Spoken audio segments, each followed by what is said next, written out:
Good morning! Dapat alam natin ang angkop o tama pagdating sa pagpapatayo ng ating bahay. Dapat sa umpisa pa lang, laging tama ang ating pipiliin. Kung kayo magpapatayo o magre-repair ng bahay, siguraduhin ang kahoy nito ay protektado laban sa anay, bukbok at punjay. At pagdating sa wood preservative, iisa lang po ang quality choice. Solignum Wood Preservative. Solignum lang kasi ang proven in international and local tests. Solignum lang ang mahigit 100 years nang ginagamit sa buong mundo, 50 years sa Pilipinas. At ito lang ang aprobado ng Fertilizer and Pesticide Authority for termite protection. May dalawang klase po ng solignum. Solignum brown at solignum colorless. Ang solignum brown ay angkop na gamitin sa mga parting kahoy ng bahay na nakatago, gaya ng kisame, wood joints at iba pa. Dahil brown, may quality check agad na napahiran ang buong kahoy. Ang solignum colorless po naman ay para sa mga bintana, hamba, pinto, cabinet at mga muebles na pipinturahan o babarnisan pa. Maraming salamat po, Mang Tero. Magkita-kita po tayo muli for more wood preservation tips. Para sa ating viewers, ang ating trivia question for the day. Dalawa ang klase ng solignum. Solignum colorless at ano pa yung isang kulay?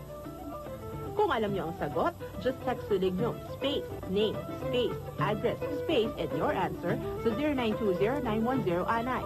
First texter wins a special prize from Solignum. Ang bahaging ito ay inihatid sa inyo ng Solignum. Building or renovating your house and thinking of using wood sa iba't ibang parte ng bahay ninyo? Well, to give you some very useful tips on wood, Good morning. Here are a few tips to preserve wood. Huwag pintahan o barnisan ang anumang kahoy kung hindi pa ito natitreat laban sa mga anay, bukbok at punjay. Apply on all sides of the wood. Tandaan, 6 ang sides ng kahoy. Dahil kasama sa bilang ang magkabilang dulo ng pinagputulan ng kahoy. Ang kahoy na anay infested ay maaaring itreat pa rin kung less than 40% pa lang ang infestation. At ang wood preservative na rekomendado ko, Solignum Wood Preservative. Only Solignum is tried and tested all over the world and proven effective for more than 100 years abroad. And over 50 years naman dito sa atin. At aprobado pa ng Fertilizer and Pesticide Authority for termite protection. Kung magpapatayo o magpaparenovate ng bahay, tandaan, treat all wood with Solignum. at kayo naman, tune in again next time for more wood preservation tips. Ang ating trivia question for the day. Tama o mali? Wood that is less than 40% anay infested can still be treated with Solignum Wood Preservative. Kung alam niyo ang sagot, just text Solignum, space, name, space, address, space, and your answer to 0920-910-ANAY. First texter wins a special prize from Solignum. Ang bahaging ito ay inihatid sa inyo ng Solignum. Alam niyo ba na ang gamo-gamo ay isang klase ng anay? Nagulat kayo, no? Mabuti pa pakinggan natin si Engineer Luna. Ang gamo-gamo ay isang uri ng anay na lumilipad at naniniraan sa mga kisame at trusses ng bahay.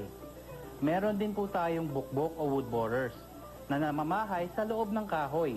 Kapag namumulbos na po ang ating kahoy, siguradong kinain na ito ng bukbok. Para maalagaan ng inyong kahoy, there's only one quality choice. Solignum Wood Preservative. Solignum lang ang proven in international and local tests. Solignum lang ang mahigit 100 years na ginagamit sa buong mundo, 50 years sa Pilipinas. At aprobado ng Fertilizer and Pesticide Authority for termite protection. Salamat po, Engineer Luna. Abangan niyo po kami for more wood preservation tips. Para sa ating viewers, ang ating trivia question for the day. Ang gamo-gamo ay isang uri ng anay. Tama o mali? Kung alam niyo ang sagot, just text Solignum, space, name, space, address, space, and your answer to 0920-910-ANAY. First texter wins a special prize from Solignum.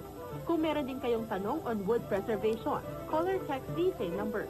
Ang bahaging ito ay inihatid sa inyo ng Solignum.